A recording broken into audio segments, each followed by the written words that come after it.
Hello and welcome to another Geotech Hour. I'm your host, Dr. David Bray, Inaugural Director at the Atlantic Council's Geotech Center, and I'm excited because we have a very august set of panelists today to talk to us about what they're doing to advance practical steps towards data for good, both now and into 2021.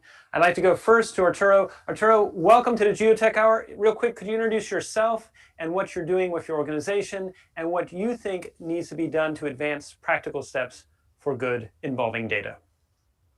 Yes, thank you, David, for having us. My name is Arturo Franco. I'm the Head of Research and Insight at the Center for Inclusive Growth, which is the social impact hub at MasterCard. We seek to advance equitable and sustainable economic growth around the world. And we've mainly been focused since the center was started in 2015 on tackling two pressing challenges, two problems. The first is income inequality. We are all familiar with it and its consequences, and it is a problem of our time. But the second is information inequality, or what we could also call data inequality, which I think is a problem for not just 2021, but for the ages. Where 60 years ago we were struggling for equal rights and democracy, today and into the future, the struggle is about equal access to technology and information. And that doesn't just mean access to fast internet. It means access to data and knowledge that drive our modern economy and our society.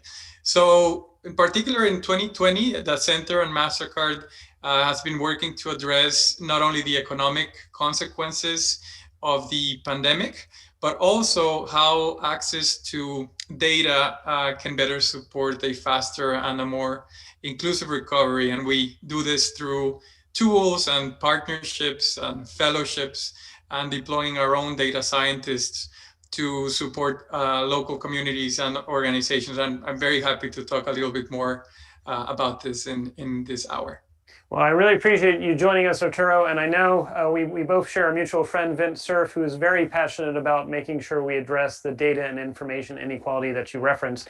I was wondering, could you share a little bit at a high level sort of about what are some of the tools that you do to address this inequality and try to make sure that data and information efforts are more inclusive? Yeah, so we have adopted several approaches. As I mentioned, we work with researchers and academics to make sure that they have the data that they need to show insights about the world. We work with local governments and communities, creating tools like the Inclusive Growth Score, which we launched in 2019 in the US, which gives you a scorecard about at the census tract level on how the economy, the community is developing, and has allowed decision makers to better use resources, scarce resources, in making decisions about what to invest in. And we do this obviously as a public good, so anyone can go online to the Inclusive Growth Score and see the data for their own neighborhood, for their own community. And so those are two examples of how the center, leveraging MasterCard's resources and talent, is trying to create positive social change. Impressive, very impressive, and I really appreciate you joining us, Arturo, and all the efforts that you're doing, and I look forward to a deeper dive as we look towards 2021 and what we can do. I'd like to now turn to Ginger, and Ginger, thank you again for also joining the Geotech Hour, and I know you're doing a lot of great work with data and also addressing these challenges and opportunities. Could you share a little bit about yourself and the organization that you lead and help lead in the efforts they're doing regarding making sure data is a force for good in both the present and the future ahead as well? Sure, and thank you so much, Dr. Bray, for having me. My name is Ginger Zielinski, and I'm currently serving as acting director of data.org. And data.org is still in its first year as launching as an international initiative to serve as a platform for partnerships to build the field of data science for social impact. Our founding partners include the MasterCard Center for Inclusive Growth, as well as the Rockefeller Foundation. And we're really thinking about our our role in building the field in a three-prong approach. First, there are so many fantastic examples of where data science is being used to transform how we solve very stubborn and entrenched social problems. We want to make sure that we're learning from those examples across the country and across the globe. Secondly, we do see that there is an opportunity to strengthen the capacity of people, of organizations, and of domains and sectors to really think about how to become more data-driven. So we are interested in investing in developing partnerships to really strengthen the capacity. And then thirdly, as Arturo mentioned, there is great opportunity to really think about data as a public good. Well, how do we work to ensure that data is not the next commodity that perpetuates the inequality that we all seek to combat? And so how we think about unlocking the power of data sets, how to make sure that data sets are open and transparent across government, across civil society organizations, and how we partner with our private sector partners to unlock data sets that they have access to that can really help us better solve the problems of today and tomorrow. That's, again, very impressive efforts as well, Ginger, and I really appreciate that both, you were born in the midst of the pandemic and everything that was happening in 2020. We were as well with the Geotech Center. And I think you hit the nail on the head, which is we want to make sure that these don't remain historical disadvantages or sources of inequality. And the challenge we've known is whenever there's any new technology that comes out, initially it is inequitable just by nature, that only a few people know how to use it or know how to access it. So I guess I'd be interested in your thoughts, given that the pandemic has sort of propelled some things forward faster than others. For example, we're all pretty much, if we're fortunate enough to be able to work, we work remotely. I mean, thinking about what data.org is doing and trying to shine a light on that, could you share a little bit more of some specific examples about what you're doing with data.org and the work that you're doing to try and address those issues? Yes, absolutely. In 2020, we had the great opportunity to launch the Inclusive Growth and Recovery Challenge. And during the design of that challenge, we all were faced with the pandemic. And so it was incumbent upon us as a cross organization team to really evolve our thinking and to hone in on how we could use the power of the Inclusive Growth and Recovery Challenge to focus in on building inclusive and resilient communities in the face of the pandemic. And what that uncovered, again, with 1,250 applications across 108 countries, showed to us just how much ingenuity and innovation there was across our civic society organizations, and how many great opportunities they were to unlock the power of data science. And so I think how we as a sector think about investment strategies to ensure that those organizations are able to build the right partnerships, to acquire the right talent, and to build the right infrastructure in order to deploy their solutions in real world examples, whether or not we're talking about supporting rural farmers in Africa and India, or reimagining how we build alternative credit scores to make sure that entrepreneurs that have been historically excluded from accessing capital, or even thinking about the evolution of our cities in terms of how we use data science to reimagine urban planning as we think about the migration shifts that are very active and real as the way we all work will continue to change. There's just so many applications, and the Inclusive Growth and Recovery Challenge really emulsified for us just how much opportunity and ingenuity there is. Very impressive, and I really like those very specific examples, because it's almost like it shows that data permeates just about everything we do, and that it's becoming important that we make it available to everyone in a way that's uplifting to them. So look forward to diving a lot into those specific examples as well, because particularly the examples you cited about agriculture, making sure we think about entrepreneurs that may not have historically been as included as they needed to be. Those are things that I think can help us get through the disruption that the COVID-19 pandemic is causing on the world, and also help us prepare for a world that is a better one for all of us. So thank you for that, Ginger. I would now like to welcome our additional guest, Michael. Welcome back to the Geotech Hour. We were really glad to have you last time. We're welcome to have you come back again. If you could real quick share for folks both what you do in your organization and then what you're doing to help make sure that data is a force for good in 2021 as well, that would be great. Thanks a lot, David. Michael Ingrassia, great to be back with you. I'm the President and General Counsel of Truata. We're the privacy enhanced data tech specialist based out of Dublin, Ireland. And we're a startup. We're a small organization, about 75 people. But what we focus on entirely is the building and delivery of technology solutions for better, safer, more privacy enhanced uses of data. So a little bit different than some of the other, than my fellow panelists. What we actually build are technologies for enabling companies and organizations to get value from their data, but in a safer, more privacy enhanced way. And you know, one kind of way that we're a bit unique as well, frankly, is, and I think we're going to talk about data trust in a bit, but we're actually formed via a fairly unique structure. We were actually formed via data trust, whereby our investors, including MasterCard and IBM and others, actually formed us so that specifically we could be held in an independent way that's privacy enhanced from in our DNA. And so what we actually focus on entirely is bringing solutions to market, be they anonymization solutions, de-identification tools, risk calibration tools, synthetic data generation tools, et cetera, that allow companies in particular to more safely share their data so that they're not as inhibited in terms of, well, what can I do with this? How can I share it? How safe is it? And that's really the way we kind of play in the market.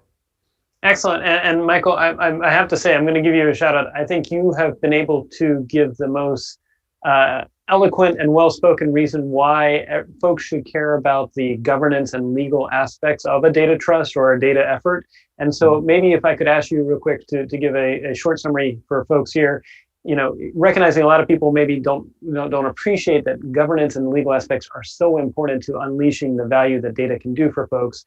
If you had to make a quick, maybe 2-minute or so pitch as to why people should care, why would you make a pitch to anyone as to why they should care about the governance aspects of data and how data can be a force for good in the world? I think it really comes down to the fact that, and my fellow panelists have talked about this, data is oftentimes, unfortunately, either a wasted asset or in some cases a hoarded asset, right?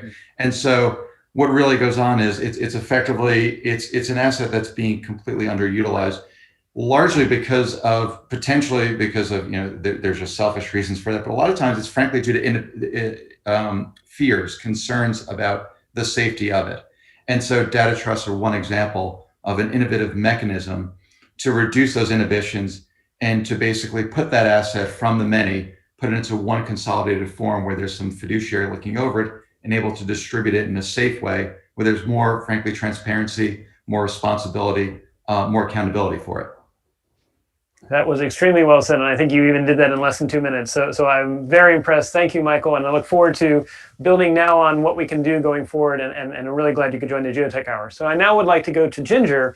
So Ginger, if you could name one challenge that you're seeing, both with data as well as one opportunity, what would you put forward as both a challenge as well as a solution or opportunity in the data space? Well, I think I'm going to flip that question just a little bit and talk first about where I believe there is great progress and opportunity. And I think we are seeing an increasing effort to open up data and make it available to more parties and players. You know, the open data work going on across countries, you know, here in the United States with data.gov. We are seeing increasing efforts, and again, with some of Michael's work, thinking about how we can use data trust to democratize and make more accessible data that is available to solve, again, stubborn and complex problems. There is great opportunity and continued progress. We have more work to do, but I am heartened by what we're seeing, again, across the globe. In order to be able to use and access that data, I do think we have to think really long and hard about how we invest in the talent to be able to ingest and drive insights in order to have impact. And the way I see it is there's many links along the chain, right? So we really have to think about this as an interdisciplinary approach. We need passionate lawyers who are open to having conversations about the ethics and standards and regulations required. We need organizational change talent to really think about what is required for organizations to make this shift to be truly data-driven. And it comes with a certain amount of humility to understand that data scientists are not going to solve this problem in a vacuum, but neither are our colleagues on the legal side of the house or project management or product management. That really, I think that the opportunity we have, or where I see the challenge and the opportunity, is building interdisciplinary thinkers and teams in order to be able to unlock the power that we see in the data that is continued to be available. Really like that, and I think you may have just given the first those first tweet links recommendation from this hour, which is data is inherently an interdisciplinary field and that we need it to succeed.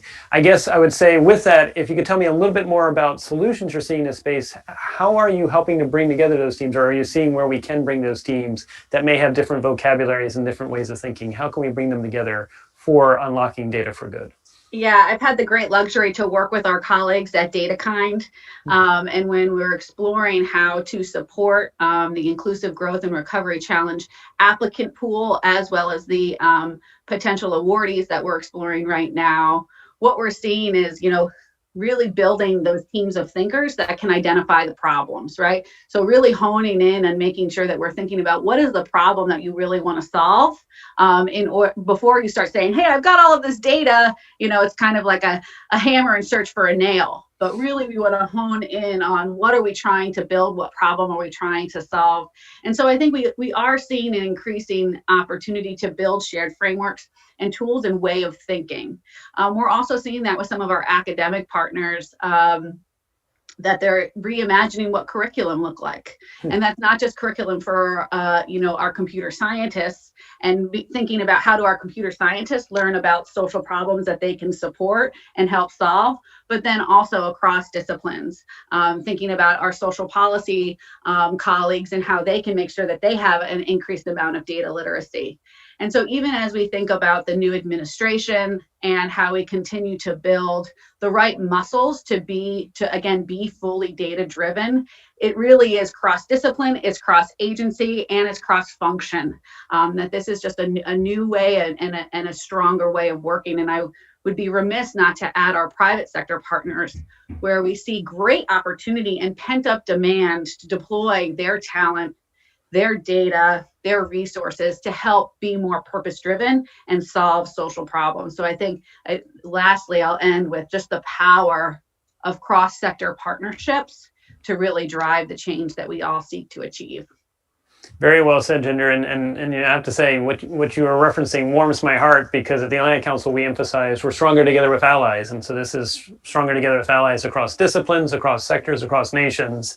And it's creating a challenge in some respects, because our governance frameworks aren't usually interdisciplinary, but to me, that's just an opportunity, which is, okay, recognize that may have worked, or maybe it didn't work in the past. We've got to think about new ways of both working together as well as governing and collaborating in an interdisciplinary fashion. So thank you for setting that scene so well, Ginger. So Michael, you have a slightly higher bar, given that what Ginger said. What could you share as both a challenge that you're seeing as well as an opportunity or solution in the data space? Sure. I think one of the biggest challenges gets at the inherent nature of data in general, and that's effectively the ethical side of it. And it's because data, if you think about it, take a step back, it's one of those rare assets where something about the individual owner of it travels with the asset when it goes, right? Unlike most other assets, your funds, a house, etc., it kind of moves without you, but your data, a bit of you travels with it every time. And so it effectively raises a higher bar, a higher question as to the ethics of using data. In particular, when a company or an organization is sharing data, how do you do that? How do you share data? How do you use data in a way that's ethically appropriate when the individuals behind that data, and who it's a part of them, don't necessarily have control, maybe even not transparency into how that's being used? And that's why, to loop back, I do think that data trust in particular, and again, we're one form of a data trust where the company is held in trust, but I'm talking now about the more traditional type, where thousands of people pool their data for a cause, where they say this is a cause worthy of pooling my data. it provides a unique opportunity for those individuals to have that degree of control and transparency, to allow their data to be used, not wasted, but at the same time for it to be done responsibly, and for there to be a pullout factor where the individual contributing it can say, you know what, this is no longer, after a month or a year or whatever, this is no longer consistent with what I want to happen with my data. And I think you need more of that. And the reason I think it's a big challenge is because without mechanisms like that, there's inherently the question, regardless of the motives, however well-intentioned, of the organization and the use of the data, there's inherently the question regarding the ethics of its use. And I think data trusts are a really cool, innovative way to potentially address that head on, in again, a way that gets at it structurally. Agree with you wholeheartedly, and you know, we are strong supporters both of the data trust you embody in the broader category of data trust or data cooperatives, because it's our premise that in the world that is going to be as data intensive as Arturo and Ginger and you have described, if we don't make it participatory, then it's going to unfortunately result in the equivalent of data autocracies, and data autocracies can then lead to real autocracies, and that may not be a good world for us. And so really like that image you said, Michael. And so I'm going to ask you one additional quick follow-up, recognizing it might be a bit of a stretch, but I really like that image that you said, that data is one of those unique assets that a little bit of you follows the data when you share it and when it's communicated. And if you could imagine for a moment, you know, we know when we were able to go into space and we were able to take that iconic photo of the Earth from space, how it created sort of a mobilization around it, created the National Oceanographic Atmospheric Administration in the United States, EPA. It galvanized a consciousness that said, we are all part of this planet. If you could think about what would be a possible way of helping people see that, yes, the data sphere, if there is a data sphere, is not just permeating out there, it is actually a part of us out there, and that's why we need to have choice and a locus of some semblance of awareness of what's being shared or not. Could you possibly describe, I mean, I know this is probably putting you on the spot, but if you had to be creative and say, what would be those images that would be emotive enough to let people see that data is all of us working together and collaborating? I'd be interested in some of your thoughts there. Oh, gee. Wow, that's a tough one, combining both the visual and the literal. And if you can't, that's fine, but you're so eloquent, I thought I'd at least ask and see.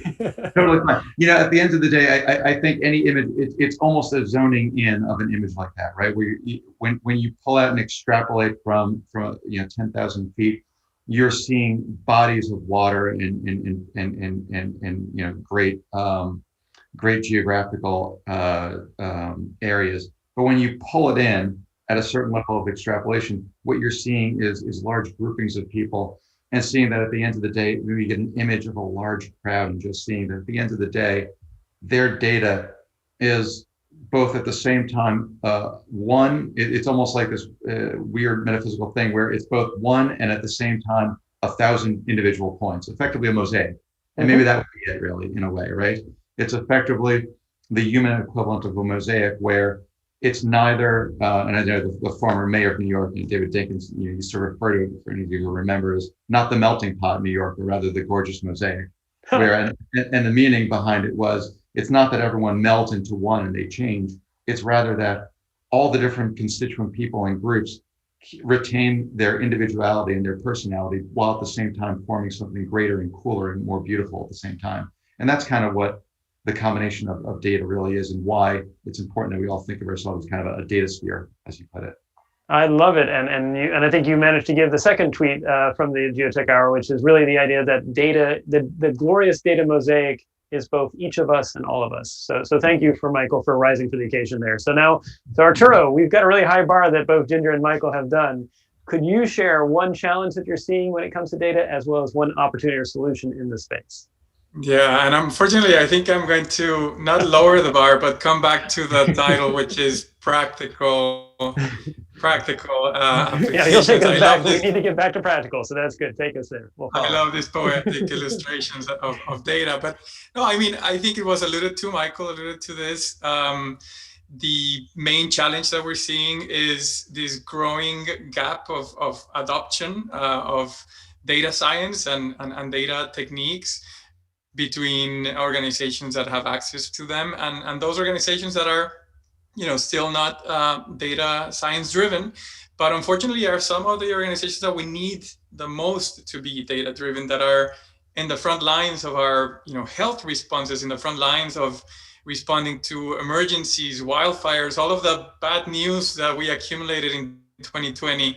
You can think of organizations that are trying to work for the common benefit, that forget for a minute about trusts and people sharing data, using their own data in a better way, and using their data to serve the public in a more effective way, so that they can achieve their full potential. So that's one of the challenges I think that we've been focusing on at the center. Excellent. And so maybe if I could ask you a rejoinder on that very well put practical challenge is, have you seen, let's say an organization begins to admit that they need to make the shift from how they were working to becoming more data centric and involving the public in their data. How do they possibly get started? I mean, do you recommend that they have a champion? Is it a series of champions? How do they take that first few steps forward, becoming more of a data centric organization? Yeah, I mean, again, as Ginger mentioned it, as a proud foundational sponsor of data.org, we see this platform as our solution, as our one-stop shop for capacity building, for solving the talent problem, for understanding the models that organizations need to understand themselves, their data maturity, where they are in the spectrum, how could they use data in a better way.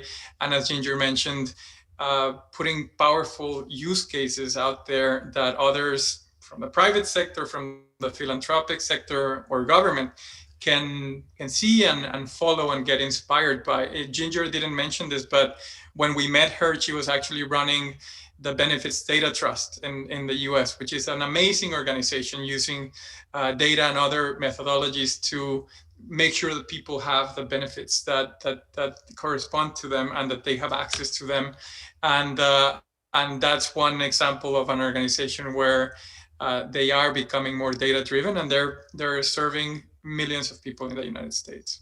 Excellent. Thank you for that, Arturo. And I think, Ginger, Arturo just teed it up for you. So I'll go to you, then to Michael, and then Arturo. And you mentioned a little bit, Ginger, about different domains, including, say, agriculture and food, but there's also public health and possibly even vaccine distribution.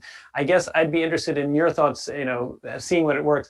How do we help these organizations and these sectors as a whole become more data-centric and make that pivot to actually use data more in their efforts and their activities? Sure. Well, no pressure, Arturo. As I've been dissecting this opportunity from data.org's perspective, we really see honing in on the strategic problem and opportunity that you seek to solve. So again, understanding the problem that you want to attack using data is one very important component. And then as Arturo mentioned, it's both about the data that you have and the data that you can access. So once you kind of are able to uncover the problem, identify the data that you seek to use, the partners that you seek to engage, then you have to start thinking about your technical infrastructure. So it's really like, I'm starting to see it as a stack, right? Like a stack to be a data-driven organization. And you need that strategic discipline. You need to have a clear data plan. You need to have a strategic partnership engagement plan. You need to have the technical infrastructure, right? If you're planning on hosting data, and that comes then very right after it, what is your legal and policy framework? So to what Michael, how do we think about practical legal frameworks, and whether that's, what is your data use agreement? What are your data share agreements? I had a list of them that I wanted, and so how we think about building that legal and operational framework will then influence your stack, right? Mm-hmm. So, and then finally, you have to think about your human capital and change management, right? This is a different way of working.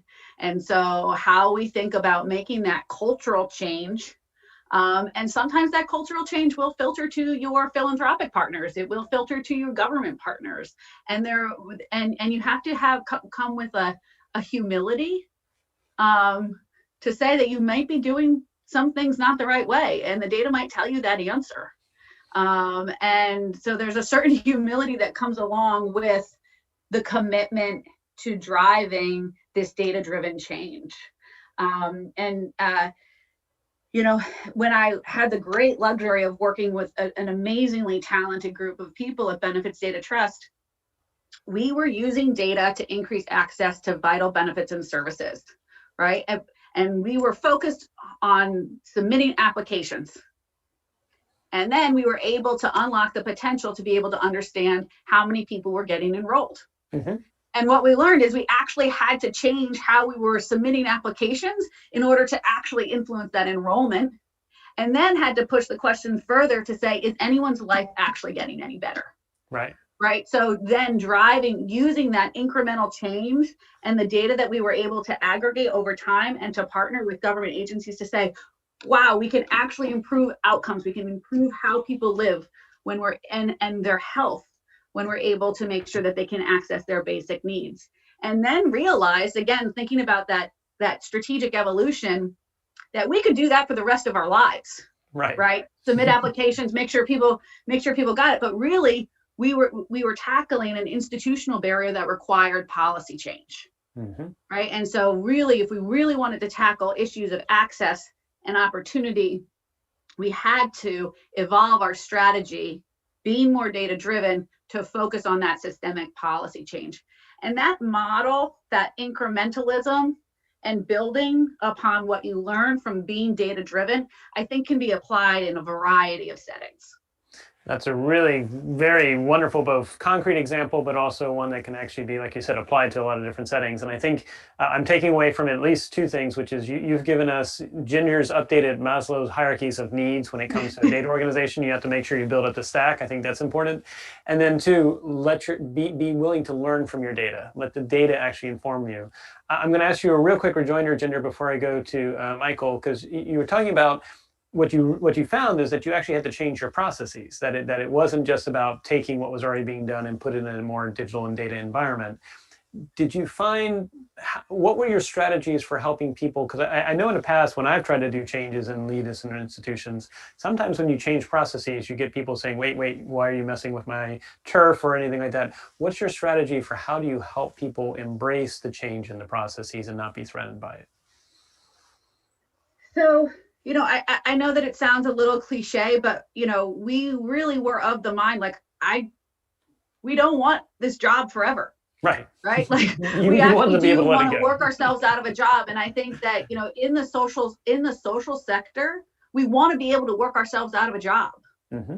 And that's okay, because there are plenty of really gnarly problems that we can collectively tackle together. Let's solve this one and move on. Right. So I think that we were just so dogged in wanting to, and continue to be, Benefits just continues to carry that culture. And Trooper continues to lead that charge in terms of, we want to solve this problem and move on to the next harder one. So it is that, you know, my favorite business theory is logical incrementalism. So it's a question of like, how fast can you be, but also being incremental in order to make sure that you aren't, I don't know, maybe just creating your own solution as opposed to letting the data really tell you what is the next opportunity, what is the next problem to solve. Very well said. I really appreciate that. And that then leads, Michael, the question I'm going to ask you builds on what Ginger just shared, which is she talked about the importance of making sure you know the right problem to be solved and defining the problem you're trying to solve.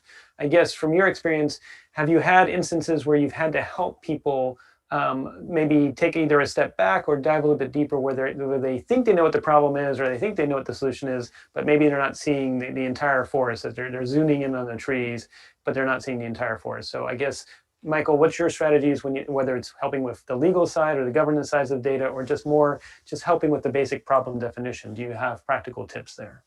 Yeah, I think I'll leverage something that Arturo mentioned, which is the data maturity curve effectively for companies and kind of where they are there. And a lot of times what we come across, at least for Tirada, is trying to determine kind of where someone is. Again, we're dealing, of course, with companies at the end of the day, where they really are on that data maturity curve, and how can we get them up the curve to the extent it's appropriate for their business, which invariably it is, frankly, more and more today.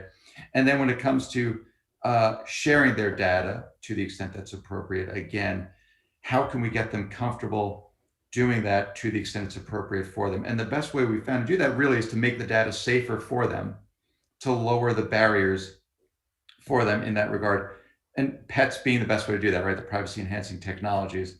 Again, where it really comes down to and you have to tailor it for the individual company and where they are on the data maturity curve and figure out what's it going to take for them. Are they at a point where, effectively they are ready to fully anonymize data versus use some de-identification tools, et cetera, finding the right tools for them, and then working with them in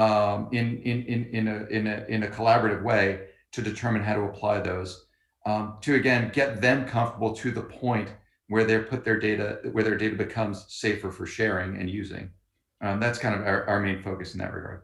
Really like that. And I like the maturity model that you mentioned. So I guess the question I would ask as a rejoinder, if you can share, is have you seen any trends now that COVID-19 is going on? I don't know if we're on month 8 or 9, but whatever the case, or maybe even more than that, depending on where you are in the world. Are you seeing that companies are accelerating, or are there other trends that are happening as companies try to become more mature when it comes to data? No, it's incredibly accelerating, because at the end of the day, data is becoming even more valuable for companies to capitalize on from an analytics perspective, because the reality is there's less interaction face to face with customers, and so therefore so much more activity is moving into the digital sphere, that there's just so much more data for companies to have at their fingertips and to use, that the challenge really is twofold. One is using it intelligently and not being overwhelmed by the avalanche of data that's coming across now. And two is making sure, and maybe this gets at the logical incrementalism that Ginger referred to, but making sure that at the end of the day, they're not tripping over their own feet in terms of seeing opportunities there for the use of data that gets ahead of their frankly, their brand values and their ethics, and making sure therefore that their usage is appropriately addressing the opportunity from a business perspective, while not getting ahead of the ethical and compliance restrictions that they should be paying attention to as well. Well said. And I have a feeling 2021, if anything, is going to accelerate even further. So I imagine you'll be a little bit busy in the year ahead, which is good. So Arturo, circling back to you, you sort of hinted on some areas like the biggest pressing of our issues of our days, including what's happening with public health, vaccine distribution. But I also ask about maybe possibly agriculture and food, which Ginger mentioned, and possibly even making sense of observations from commercial space. So if I could just ask, and maybe you say you love all of the opportunities, but what are areas that in particular have you excited about sources of data or domains of data where we could be more inclusive with data and we can actually find ways of ensuring it's a source of public good? Yeah, I mean, I do have an all of the above type of answer, because I think everywhere where you can have a decision maker using more evidence, learning, as it's been said before by Ginger, from the past and from the present, doing it in more rapid cycles. I mean, what gets me really excited is when I studied economics maybe 15 years ago, I don't know, 20 years ago, the latest data you could get was last year's, right? Or a quarter, and that was crazy, like if you were in finance. And now economists like Raj Chetty and others are using quasi real-time data. Imagine the power that gives decision makers in order to correct course, in order to tailor their policies, to target their policies better. And that, the multiplier effect of changing a decision in real time, the multiplier effect of getting the right place, the right small business, the right person, the resources that they need, will save us a bunch of money. I think Raj Chetty found that the US paid $300,000 to save $45,000 jobs this year because of lack of targeting, right, through the mechanisms of PPP. So that's what gets me excited. It's a granularity, it's a timeliness, and it's putting it in the hands of people who are making some of the most important decisions today. Very well said. So I'm going to build on that and now take a pivot as we look towards the future. we've had an election, and we're going to be having a new incoming administration for the United States. And we've already seen in the last 10 days that Europe has made some very strong overtures to the new incoming administration that they would like to use 2021 to figure out a possible data and tech alliance between Europe and the United States. And so, recognizing this is purely in the domain of hypothetical, we're not committing anyone to action, but if you were the equivalent of either president for the day, prime minister for the day, commissioner for the day, I'm going to go first to Arturo and say, if they were to come to you and actually ask, like, how can we make sure a possible data and tech alliance between Europe and the United States, or just efforts in each of the respective continents and countries could be used as a force for good? Arturo, what would be your recommendations to those policymakers? Look, I think the alignment is happening as you mentioned, and I think the thinking about particularly the potential of data in the social sphere, in the public sphere, is there. As you know, in Europe, there was a public consultation over the spring. I looked into it. It concluded that it wasn't the lack of willingness from either sector, private sector or government, that is slowing down progress on using data to benefit society. It was what we're talking about precisely, the lack of tools, use cases, frameworks, right, that private sector companies can adhere to, use, and understand. However, I did note that in the European version, they quickly went into discussing data altruism and data philanthropy. And in my view, it's not the most useful framing. Actually, I think we have moved away from that framing. I like what Ginger said about purpose-driven partnerships and innovation. I think that is a better framing. And what MasterCard did last year in our data responsibility principles, which is an example for other companies, perhaps, on how to see their data. We added one principle called social impact. And so we don't see it as philanthropy. We don't see it as altruism. We see it as a responsibility to use data for social impact. And I think that should be at the center of a hypothetical alignment. That's well, I think you've given us another very strong tweet link takeaway from this, is that we need to make sure we are purpose-driven, that we are focused on social impact with our data efforts. I agree with you strongly, and that resonates with what we're doing here at the Geotech Center as well, because purpose drives everything. The problem we're trying to solve, the mission, that then drives the context and how you bring things together. So thank you for that, Arturo. Michael, and then Ginger, I'm going to ask you the same question. If you are prime minister for the day, or president for the day, or if they came to you and asked for what they should do, Michael, what would be your recommendations, both to the incoming new administration, but also to Europe as they think about how we can do data together better in 2021? Sure. I think part of it comes down to tenor in a way. And what I mean by that is that on both sides of the Atlantic, governments and regulators effectively, not saying they always do, but the tenor of their communications makes it seem as though they largely come at data-related issues from a regulatory / Department of No perspective, as opposed to a facilitating, enabling perspective at the outset. Now and I say I say it's tenor because at the end of the day, it's not always really what's going on, but a lot of the times that becomes the narrative.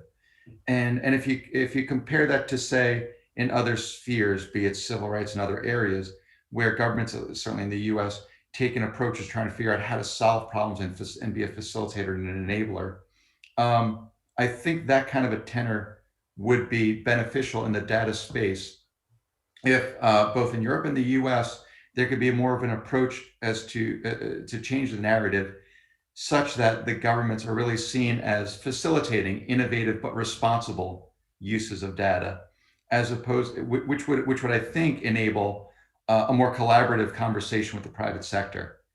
It would encourage private sector to find to be a bit more aggressive, frankly, in finding innovative but responsible ways to use data, as opposed to constantly being a little bit more, frankly, on the defensive now in conversations and interactions with government. And I think there are trend lines going that direction, as Arturo has mentioned, but I think a bit more of that would frankly be what could be beneficial. Very well said, and I think you hit the nail on the head that if it's a shift more from thinking about it as data as regulation to data as facilitation and creating a space in which, whether it's the private sector, whether it's NGOs or the public itself, I think that would create a more environment that encourages responsibility, but also innovation that's done well, as opposed to just staying in boxes. Because if we just stay in boxes, then we won't get the solutions we need. So yeah, I mean, sorry, Dave, but if you think about it, what a government encourages when it goes along the lines of again being a bit more of the Department of No and a regulatory versus a facilitating aspect, it effectively encourages, I mentioned before, data wasting. This is data hoarding now. right. You basically encourage companies and organizations, and I know MasterCard, for example, does not fit in this bucket because it's made such huge strides towards using its data resources for good, but that's not what every company is doing. And in fact, that's because a lot of companies are being implicitly or explicitly encouraged to data hoard through fear of regulation versus embracing more innovative uses of data and more data sharing. Very well said. And I have this mental image. I know there's like the television show Hoarders, in which people have been hoarding like things away in the closet.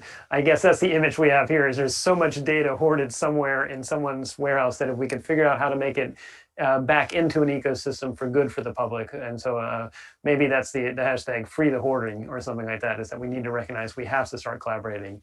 All right, so Ginger, both Arturo and Michael have set a high bar for you. What would be your recommendations if you were asked either by the United States or Europe together as to how we can use data for good in 2021? Sure. Well, first and foremost, I think that, leadership sets a tone to what Michael said, right? So it is about transparency. It is about solution orientation.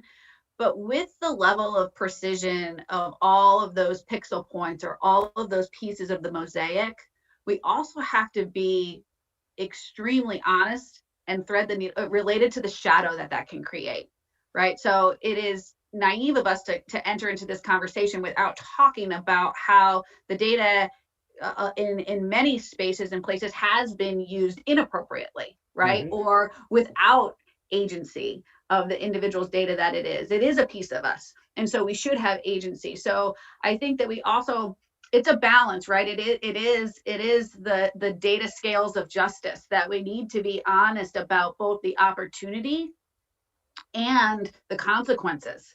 And we need leadership that is comfortable and humble enough to sit in that discomfort and have a conversation with citizens across, whether it be your town, your city, your state, your country, or as global citizens, right? In terms of, and all of us as participants in this global community need to have our own agency. And that too needs to be embedded in how we lead. That you're absolutely right, Michael, that this data should not be hoarded, and it should not just be used to sell us the next best turtleneck, right? But really to think about how we can, prosper collectively together. But a piece of that is being honest about the injustices that we will have the potential to perpetuate if we aren't thoughtful about use and standards and the ethics included. Very well said. And I'm thinking, those that forget the past are doomed to repeat it again in the future. We need to recognize that there have been some missteps in the past. We almost need the equivalent of a digital data Desmond Tutu and the Truth and Reconciliation Commission, which it's not to cast judgment, but to learn from that and make sure we go better from that. And I think you're absolutely right, Ginger, that we do have some mileposts along the way that can inform a better approach. We do have at the Geotech Center, we've done some of our fellows have focused on making sure data is not weaponized, recognizing it has been, or that data is a unconscious source of racism, which sometimes can happen as well. And so these are all things that we need to recognize and be proactive, right? It's about being proactive. We cannot be passive because if we're passive, it will continue to perpetuate. Well, and I think that you hit the nail on the head too. We have to be proactive. We have to lean towards action, especially because data in some respects is a reflection of our societies and our humanity. And we know our societies are not as just or as good as they could be. And so here's an opportunity to address the disconnect between where we are and where we want to go and be more proactive in shaping that.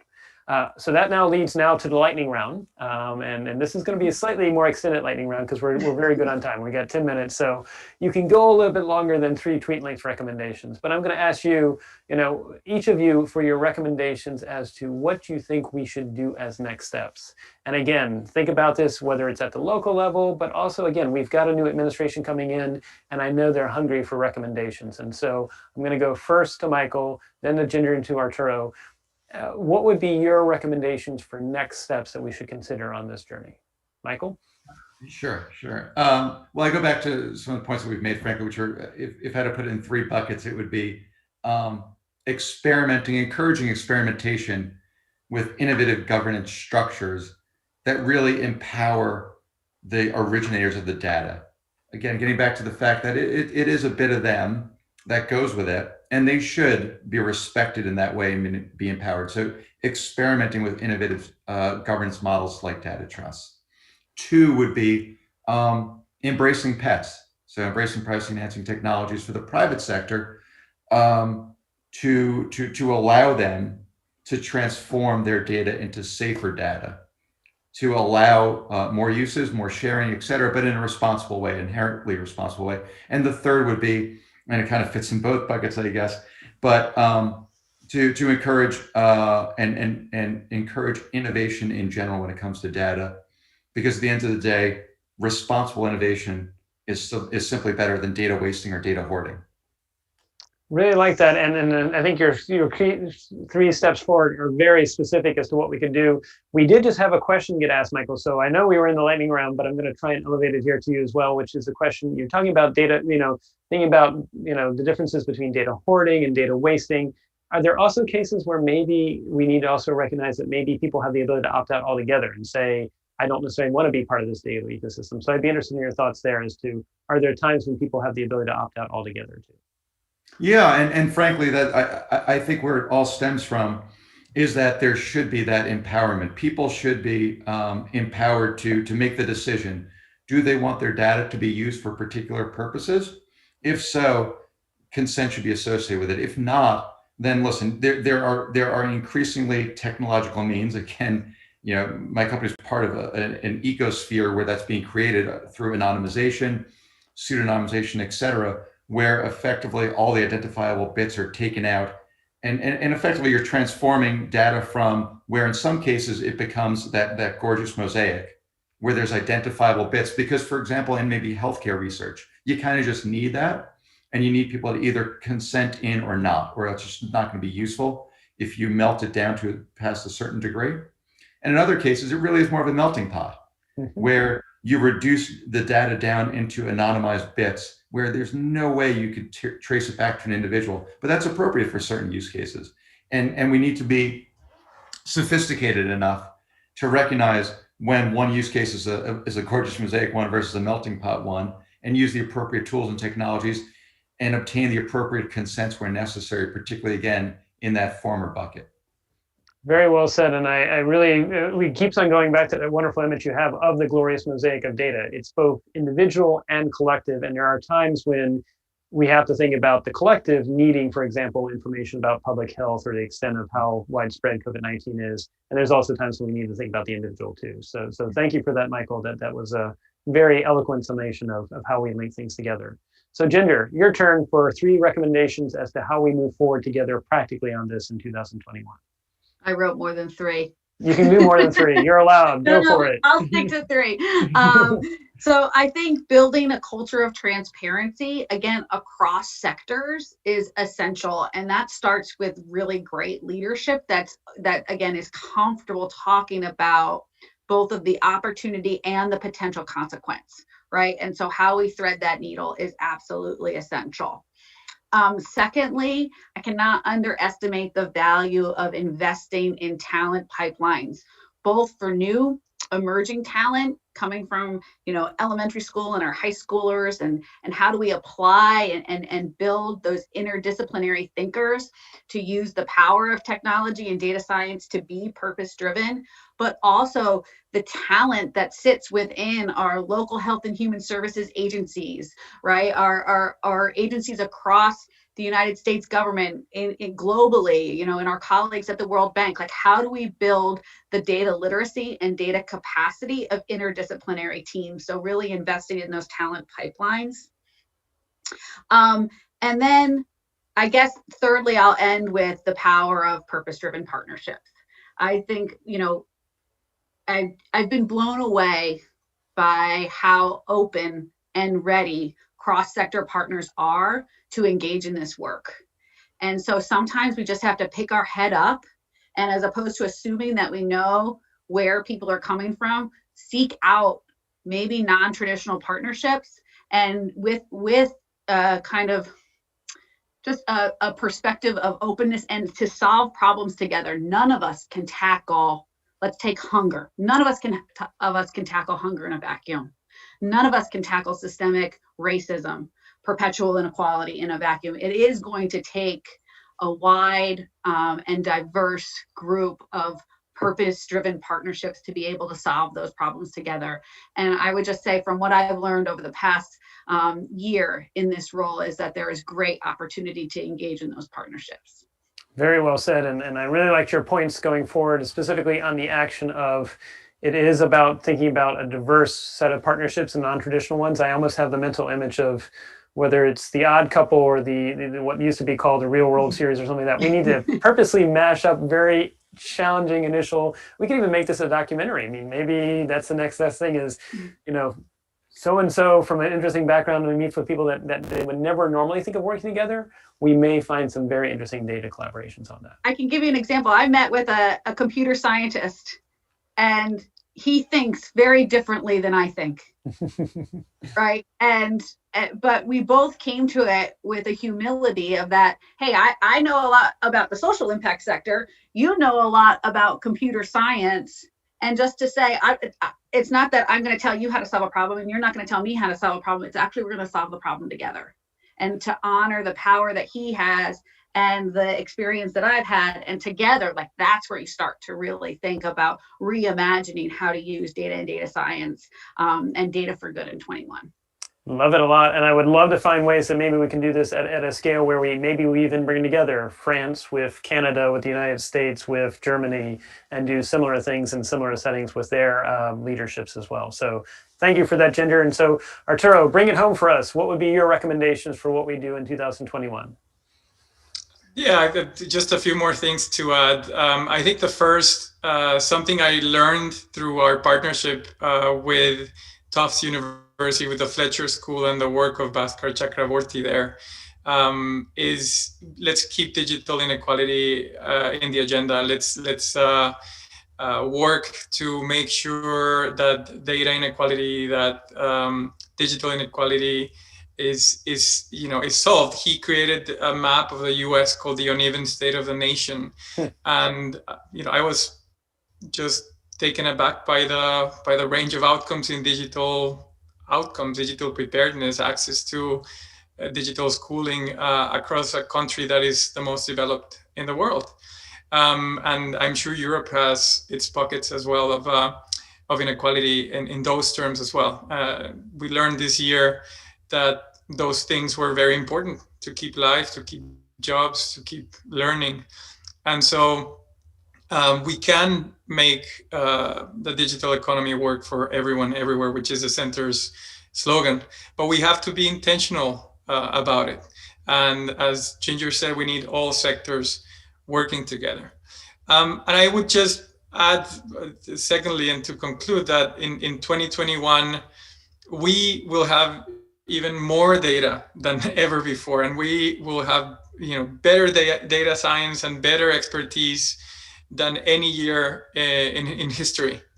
So let's use it. Let's use it to revolutionize the way we fight COVID. Let's use it in distributing the vaccine. Let's use it in natural disasters. Let's use it to rebuild our economy and make it more inclusive, more equitable.